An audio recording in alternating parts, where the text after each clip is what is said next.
everyone. My name is Shloka Iyengar, and it's really a pleasure to be here. Today, I will be talking about my personal experiences as a practitioner of both science and the arts, specifically dance. Given my background in neuroscience, some of the ideas or thoughts that I have on the convergence of science and the arts, especially dance, has to do with how the brain works. And many of these ideas were you know, part of a production that I created back in 2019 called Neuronatyam. And it really originated from the thought that dance can be explored, or pieces of dance can be explored through the lens of neuroscience, and that the arts actually have quite a few similarities with science. A little bit about my scientific background. My love of science really started back when I was in India. I used to work at an animal shelter, and I would, observe the animals around me and look at maternal behavior, look at, thirst, hunger, and just sort of wondering how is it that animals know when they're hungry, when they're thirsty, when they're cold. And that led me to do my PhD in neuroscience. For my PhD, I did electrophysiology, where I was looking at synaptic plasticity in the hippocampus and trying to figure out, what it is about some neuronal circuits that can cause or start and generate seizures. Dance has also been a very stable and steady part of my life. The form of dance that I will be performing today is called Bharatanatyam. And it's quite kind of a long name, but Bharatanatyam is one of the oldest classical forms, dance forms of India, and it actually originated from the temples of South India about 2000 years ago. Bharatanatyam, as we will see, is a very vast toolbox, and I like to think of it as a vocabulary of gestures, of facial expressions, of rhythm. And these are the things that really help us tell a story. What is really unique, I like to think, about Bharatanatyam is its breadth. So pieces can be group pieces, they can be solo pieces, they can be really long. They can also be very contemporary. And one of the pieces that I will do today is actually my composition. Music or musicality is also something that's very important for all kinds of dances, but definitely for Bharatanatyam. So the two terms that are important for the musicality, or to understand the music that goes into Bharatanatyam, is raga, or the melodic structure, and tala, which stands for rhythm. While Bharatanatyam is very, very traditional, I like to think that we're not bound by the tradition, but what that tradition does is really enables us to move ahead. And there are several kinds of pieces in Bharatanatyam. There are some that are very percussive. There are some that have a narrative structure. So, you're telling the story. There is a sequence of events that goes on. And very broadly speaking, the third kind of piece is a devotional piece. And that's the piece, or that's the subclass of piece that I'll be showing today. Devotion as an emotion is something that's very, very important in Bharatanatyam. And one can think of it as really, setting the stage for all pieces. I will quickly go through some of the gestures that I will be using in this piece. So this piece is called a bhajan. It's a very devotional piece. The song is actually in a language called Tamil. It's a very ancient language. And the meaning is what I will be depicting now using my hands. So I hope you can follow along and follow along for the gestures when they actually appear in the dance. So this piece is for the supreme goddess. She is the one. What the poet is saying is salutations to the goddess. She is the one that sits. So this is a lion. She is the one that sits on a lion. And another way of showing it is, this is again a lion. She is the one that sits on a lion. She is the manifestation. This is a book. She is the manifestation of all the scriptures. She is the generator of all sorts of life forms, both that have life and those that are lifeless. So she's the generator of all that we see around us, both things that have life and things that do not.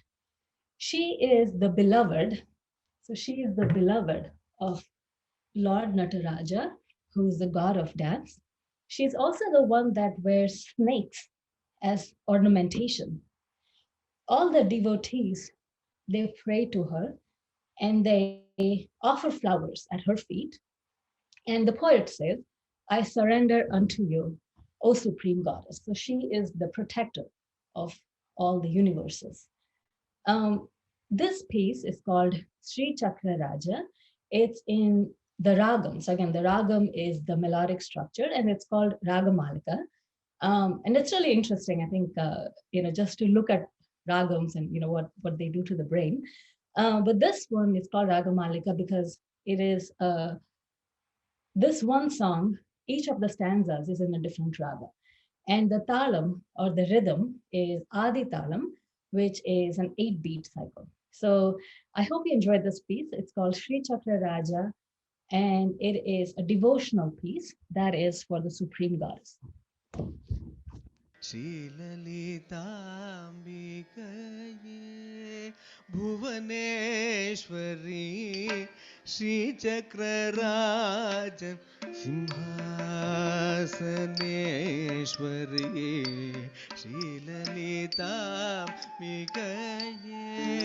Bhuvaneshwari श्रीचक्रराज Simhasaneshwari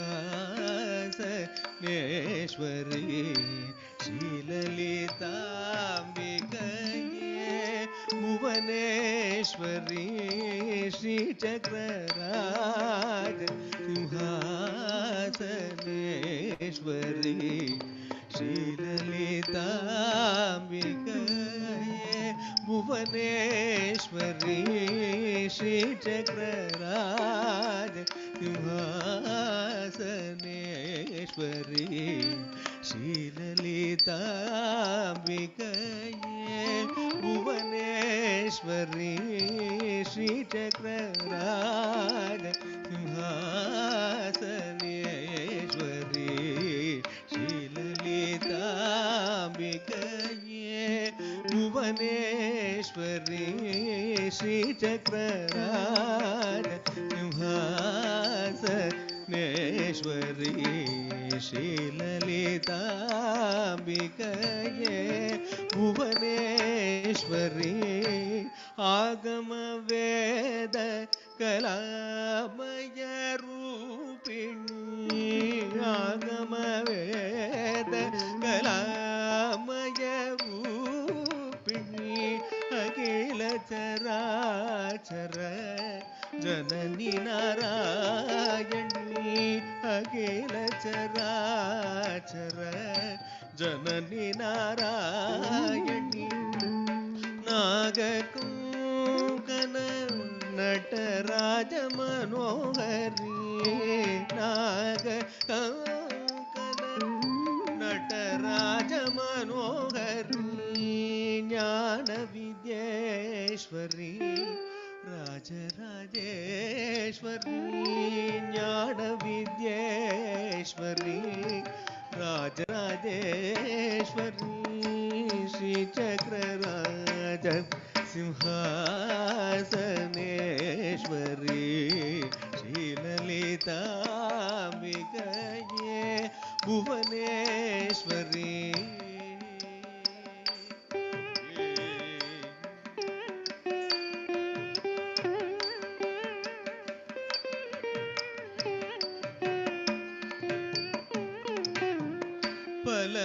பலவிதமாய் உன்னை பாடவும் ஆடவும் பலவிதமாய் உன்னை பாடவும் ஆடவும் பாடிக்கொண்டாடும் வந்தர் பதமலர் சூடவும் பாடிக்கொண்டாடும் அன்பர் பதமலர் சூடவும் உலக முழுதும் எனது அகமுற காடவும் உலக முழுதும் எனது அகமுற காடவும் ஒரு நிலை தருவாய் காஞ்சி காமேஸ்வரி ஒரு நிலை தரு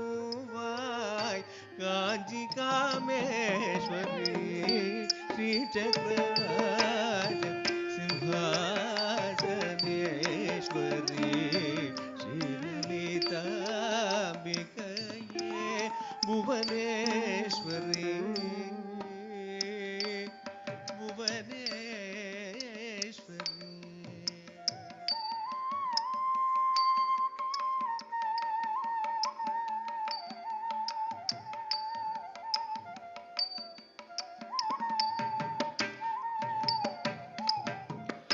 உழன்று திரிந்த என்னை உத்தமனாக்கி வைத்தாய். உழன்று திரிந்த என்னை உத்தமனாக்கி வைத்தாய். உயரிய பெரியோருடன் ஒன்றிட கூட்டி வைத்தாய். உயரிய பெரியோருடன் ஒன்றிட கூட்டி வைத்தாய். நிழலென தொடர்ந்த முன்போல் கொடுமையை நீங்க செய்தாய். நித்ய கல்யாணி பவானி பத்மேஸ்வரி. நிழலென தொடர்ந்த முன்போல் கொடுமையை நீங்க செய்தாய். நித்ய கல்யாணி பவானி பத்மேஸ்வரி. நித்ய கல்யாணி भवानी पद्मेश्वरी श्रीचक्रराज सिंहासनेश्वरी श्रीललिताम्बिकये.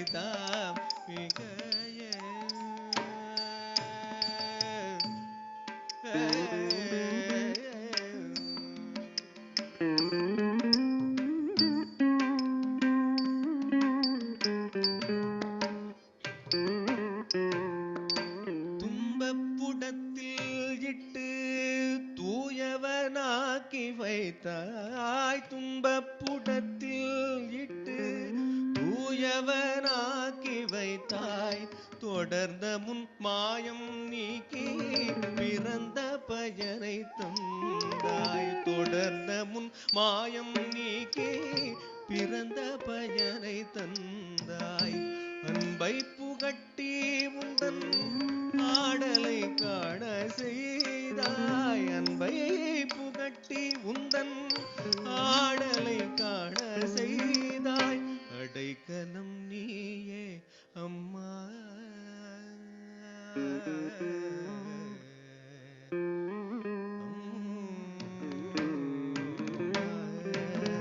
அடைக்கலம் நீயே அம்மா. அகிலாண்டேஸ்வரி ஸ்ரீசக்கரராஜ சிம்ஹாசனேஸ்வரி ஸ்ரீலலிதாம்பிகையே புவனேஸ்வரி. ஆகம வேத கலாமய ரூபிணி அகில சராச்சர ஜனனி நாராயணி நாககோகர நடராஜ மனோகரி ஞான வித்யேஸ்வரி Rajarajeswari ஸ்ரீசக்கரராஜ Simhasaneswari ஸ்ரீலலிதாம்பிகையே Bhuvaneswari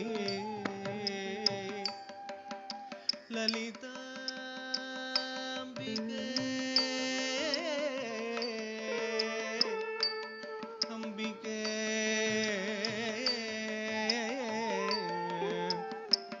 அம்பிகே லலிதாம்பிகே அம்பிகே.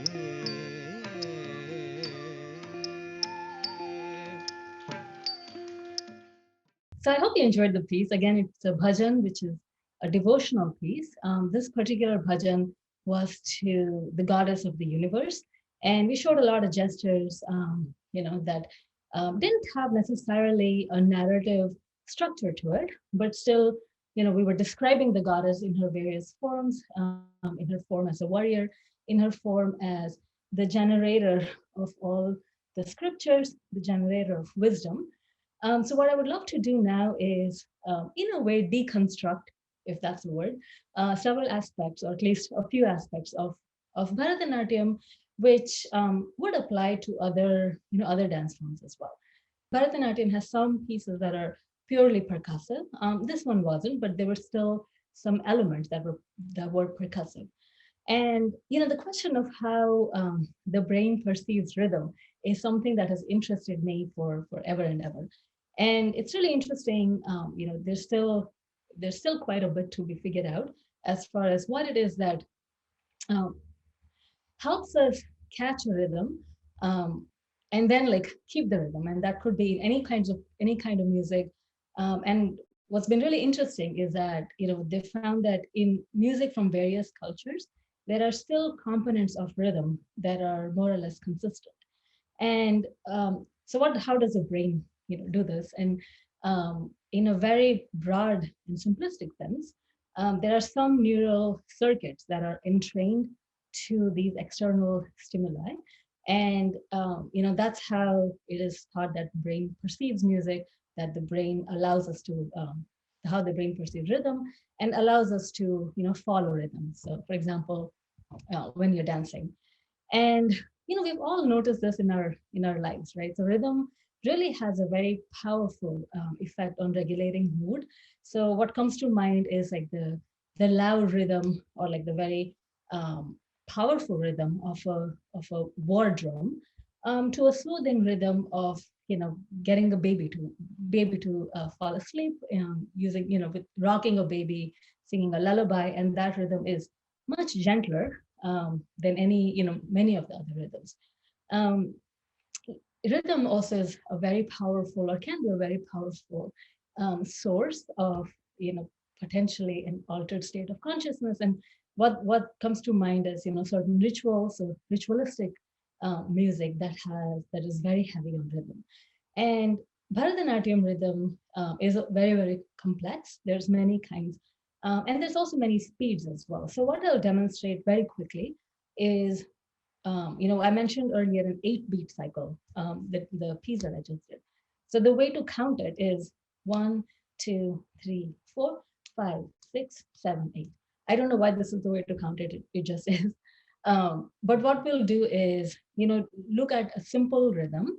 And what I'm going to be saying from the words, they're just syllables. So they don't have any meaning in of themselves, but their syllables help us keep time. So ta, ka, di, mi, ta, ka, di, mi. And if we were to increase the speed, so in the first speed, each finger has one syllable. So ta, ka, di, mi, ta, ka, di, mi, ta, ka, di, mi, ta, ka, di, mi, ta, ka, di, mi, ta, ka, di, mi. Taka demi, taka demi, taka demi, taka demi, taka demi, taka demi, taka demi, taka demi.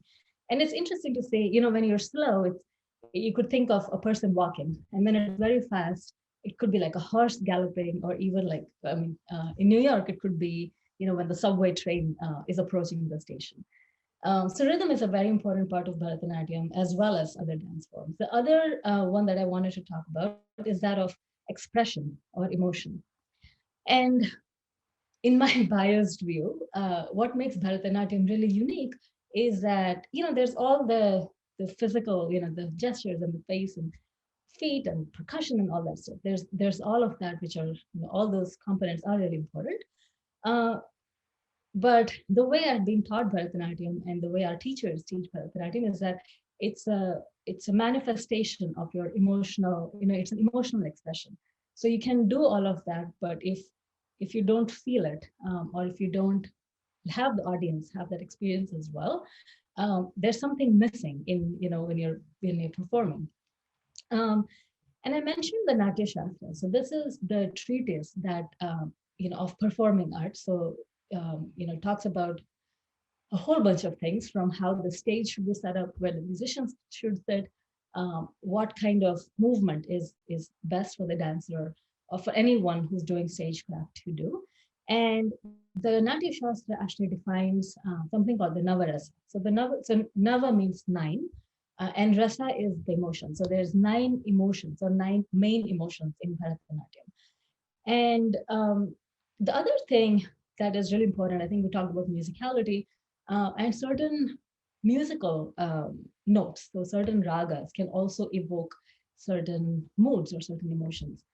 So the piece I'm going to do now is actually from my personal experience. When I was doing my PhD, there was, my lab overlooked this.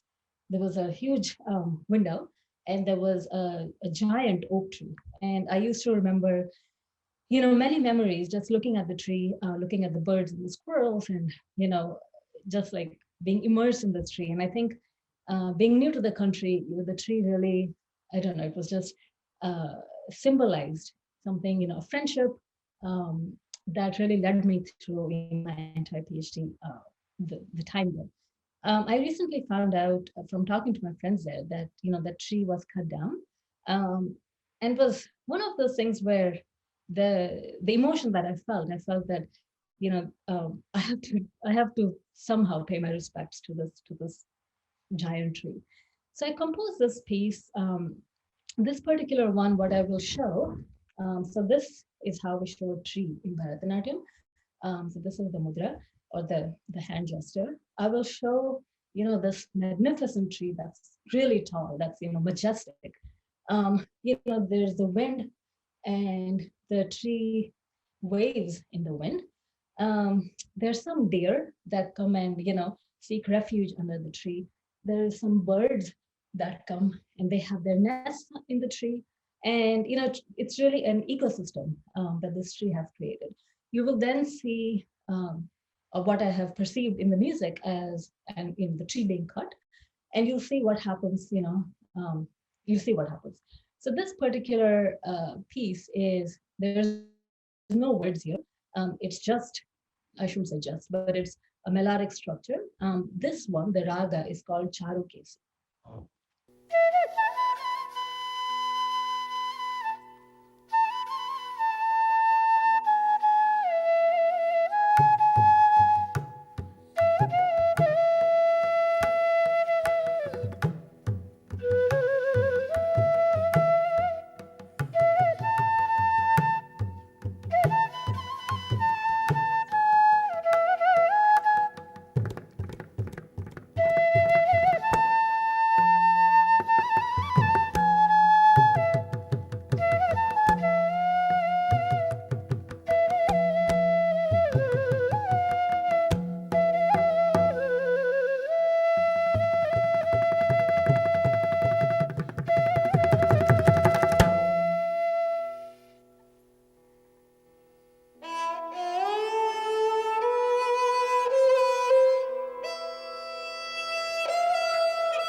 So dance, I think, is a very powerful way of expressing emotions, of even managing emotions.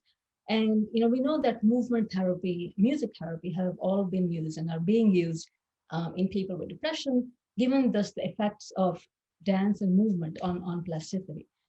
The last thing I would like to talk about is this aspect of storytelling. And a few years ago, I started this program in nursing homes to take Bharatanatyam into nursing homes or into assisted living facilities. And these people have probably never seen anything like this. They have probably never heard any music of this kind or of this language. And yet the reaction to stories or to a narrative structure, it is really palpable. And I think this is what um, both science and dance really have an ability to unite people, to really bring people together that probably wouldn't have met otherwise. So one of the things, I depicted some of the tools that a Bharatanatyam dancer has at his or her disposal, and one of them is that of hand gestures. So these are hand gestures. They're called mudras. There's single hand gestures like this one. There is double hand gestures as well. So you saw me do this. You saw me do this. And these gestures really, along with the facial expressions, really tell a story. So I'll use this. This is the first gesture, the first move that was called first in the sequence. It's called pataka, and it's very simple. The thumb is bent, and all the fingers are all just straight. So the story I'm gonna say is just with using this one mudra, and the story goes as such. Um, a long time ago, you and I went to the forest and we were walking on the path. We were walking together and we saw the wind, this wind that came from all directions. And then there was this rain, and we were all pretty scared. However, in time, there was peace all around us. And this peaceful feeling surrounded the woods, and it surrounded all of us. So what would be really fun is if people who are watching, if you can take this mudra, and so this is pataka. It's the simplest one. The thumb is bent, and the second one is called tripataka. So the second finger is bent, and you can I think you saw me use this for the tree. So you can use this for a tree. You can use this for a peacock. So it'll be fun to, if you wanna, play around with these hand gestures and mudras. So in conclusion, I hope that we've started this process of thinking about the points of convergence between sciences and the arts.